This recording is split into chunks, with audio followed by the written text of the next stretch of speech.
एक महाकालीतला प्लेयर जर बाजूला गेला तर त्यावेळी शब्द होता आंबिवलं जायचं. माझं नाव रामराव साळुंखे. मला रामू या नावानं प्रचलित होतो मी. कधी जन्म झाला तुमचा? माझा जन्म 1951. तुमच्या लक्षात असलेला कुठला प्रसंग आहे किंवा मॅच आहे एखादी किंवा मॅचमधला एखादा मुवमेंट आहे कुठला काय लक्षात आहे का? आमची मॅच महत्त्वाचं म्हणजे ह्याला झाली मिरजेला खन भाग आहे म्हणून तिथं. आणि ह्यात आत्ता जसं बोललो तसं शिवाजी तरुण मंडळ आणि महाकाली ही ईर्षेची विरोध झाली की फायनल आमची चालली होती.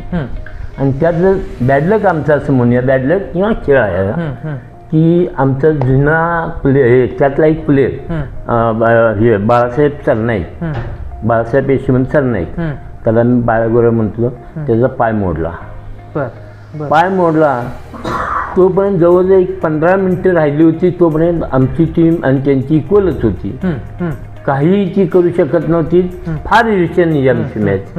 आणि त्या यातून पाय मोडल्यानंतर आमचाच जुना प्लेयर जयसिंग साठे म्हणून वयस्कर म्हणजे आमचे कोच बीच सगळे तेच.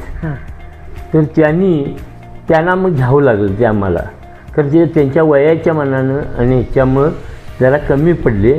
आणि आमची जी फॉरवर्ड प्लेयर होते त्यांना त्या टीमनं बरोबर ते जनार्दन सुरेशने कव्हर करून बॅकला राहिलो आम्ही. आणि इथं बॅकला खेळायला लागले. हे फॉरवर्डचा प्लेयर जयसिंग हे साठे. तर फॉरवर्डचं असून बॅकला खेळावं लागलं का तर त्या सरनाईकांच्या ठिकाणी. मग टिकनं ते जरा कमी पडायला लागले. टिकन वरचे करून त्यांनी गोल मारले शेवटच्या 5 मिनिटात. तिथं आम्ही हरलो नाही. इथं ज्या वेळी कोल्हापुरात झाल्या ईर्ष्येनं मॅचेस झाल्या 1 आणि 2 शिवाजी तरुण मंडळ आणि महाकाली होतं.